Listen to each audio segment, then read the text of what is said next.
नमस्कार दोस्तों। तो मुझे लगता है अरविंद केजरीवाल को जो है अगली बार अपने कपड़े फाड़ लेने चाहिए, क्योंकि मुझे लगता है अब एक ही काम बचा है जो उन्होंने नहीं किया हो। उन्हें अब अपने कपड़े फाड़ लेने चाहिए और कपड़े फाड़ के ये कहना चाहिए अब मेरे कपड़े फट चुके हैं, क्योंकि गाली गलौज, झूठे वादे, झूठे आक्षेप, हर चीज़ वो कर चुके हैं। विधानसभा में मोदी को चोर कह चुके हैं, हर चीज़ कह चुके हैं। अब उनके पास सिर्फ एक ही चीज़ बची है, वो है कि अब उन्हें अपने कपड़े फाड़ लेने चाहिए। मैं नहीं मानता कि इसके सिवाय जो है केजरीवाल जी के पास कुछ और बचा है। कपड़े फाड़ने के सिवाय उनके पास कुछ नहीं बचा है।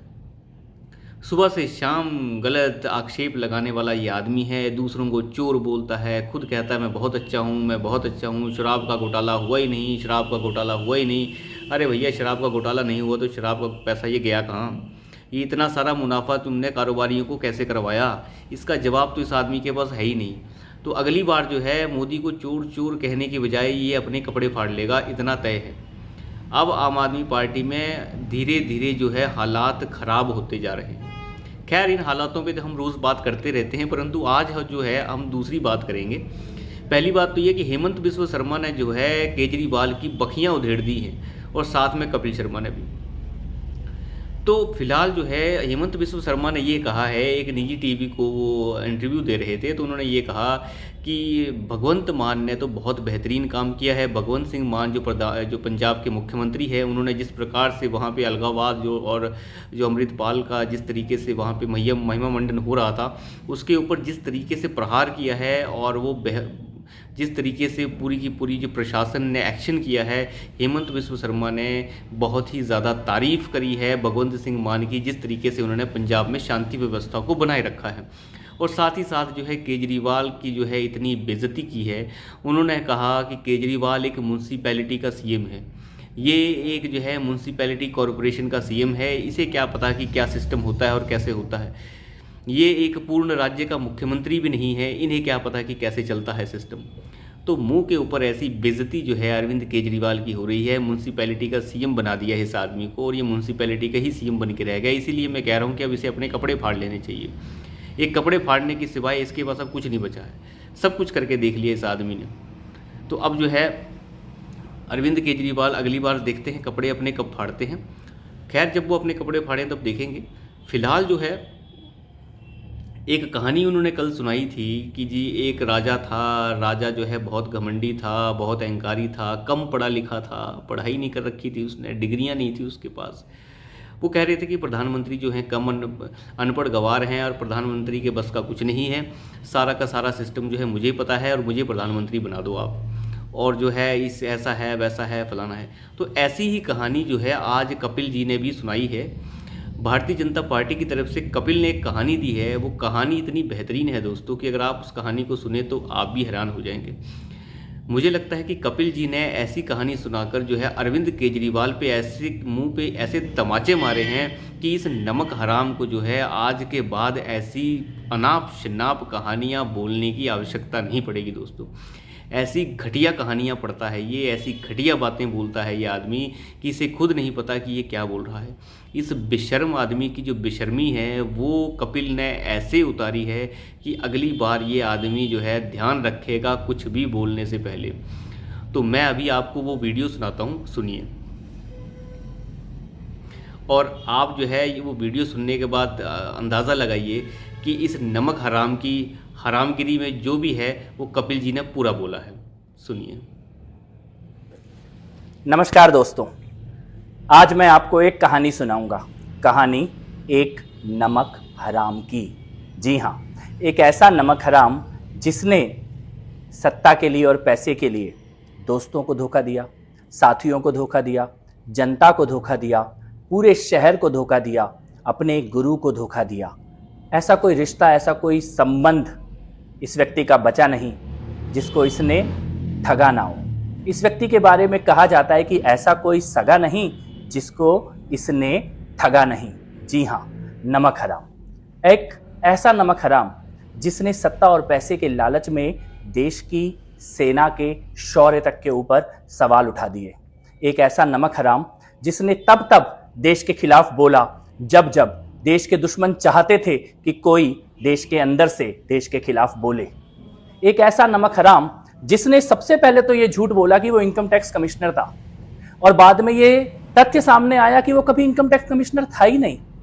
एक ऐसा नमक हराम जिसने अपनी नौकरी से नमक हरामी की, वहां से भागा और उसके बाद झूठ और फ्रॉड के आधार पर एक एनजीओ चलाई, झूठ और फ्रॉड के आधार पर एक आंदोलन खड़ा किया, और उस आंदोलन के गुरु के साथ ही नमक हरामी कर दी। और ना केवल उस आंदोलन के गुरु को धोखा दिया, बल्कि लोग तो यहां तक कहते हैं कि इस नमक हराम ने उस आंदोलन के गुरु की अस्पताल में हत्या तक करवाने की साजिश रचवाई। एक ऐसा नमक हराम जिसके बारे में कहा जाता है कि चुनाव जीतने के लिए आंदोलन की सबसे पॉपुलर दलित महिला साथी की हत्या करवा दी, और बाद में उस महिला साथी की जब मां इनके घर आई तो अपने घर से इसको धक्के देकर बाहर निकाल दिया। इस नमक हराम ने सबसे पहले कहा कि मैं पार्टी नहीं बनाऊंगा, पार्टी बनाई। फिर इस नमक हराम ने कहा कि मैं चुनाव नहीं लड़ूंगा, चुनाव भी लड़ा। फिर इस नमक हराम ने कहा कि मैं गाड़ी बंगला नहीं लूंगा, और फिर एक ऐसा समय आया कि देश के सबसे अय्याश बंगले में यह नमक हराम रहने लगा। इस नमक हराम ने सत्ता के लिए ऐसा कोई छल, ऐसा कोई प्रपंच नहीं है जो ना किया।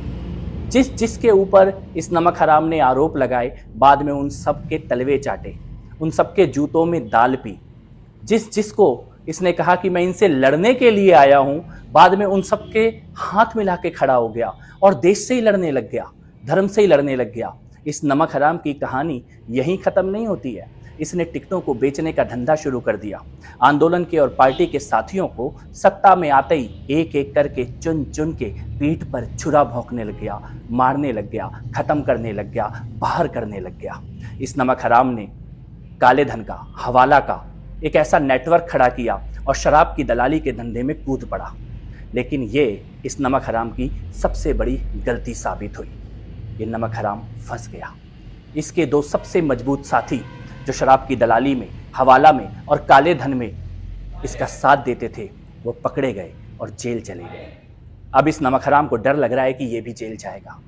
जेल जाने के डर से ये नमक हराम फड़फड़ा रहा है, बिलबिला रहा है, कुछ भी बक रहा है, अनाप शनाप, किसी भी तरह से जेल जाने से बच जाऊं, कुछ ना कुछ ऐसी आग लगा दूं कि मैं निकल जाऊं, बच जाऊं।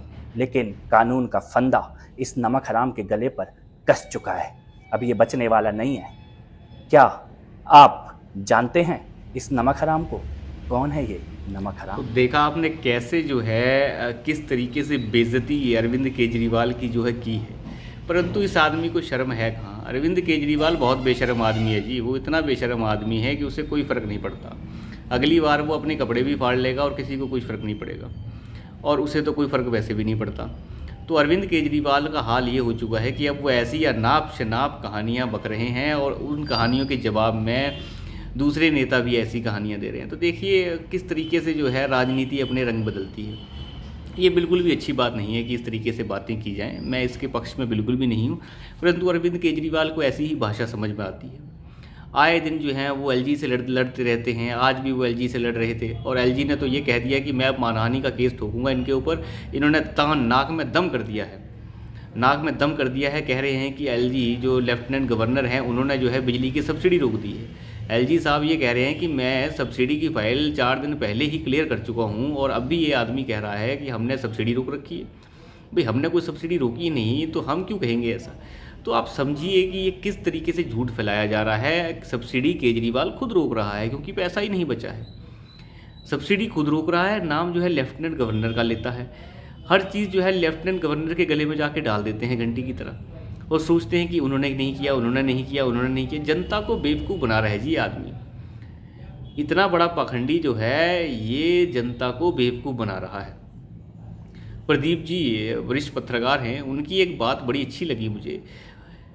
वो कहते हैं केजरीवाल एक ऐसा दाग है जिसे जल्द से जल्द अगर नहीं धोया गया तो ये नासूर बन जाएगा। तो ये एक ऐसा गंदा दाग है जिसे जल्द से जल्द धो देना चाहिए। ये राजनीति का एक ऐसा भारत में दाग है जिसे जल्द से जल्द धोना ही अति आवश्यक है। तो मैं आशा करता हूँ कि जनता, स्पेशली दिल्ली की जनता, इस सड़े हुए दाग को जल्दी से जल्दी सर्फ एक्सेल वैनिश लगा के धो देगी, तो बहुत बेहतर रहेगा। तो अभी के लिए इतना ही, धन्यवाद।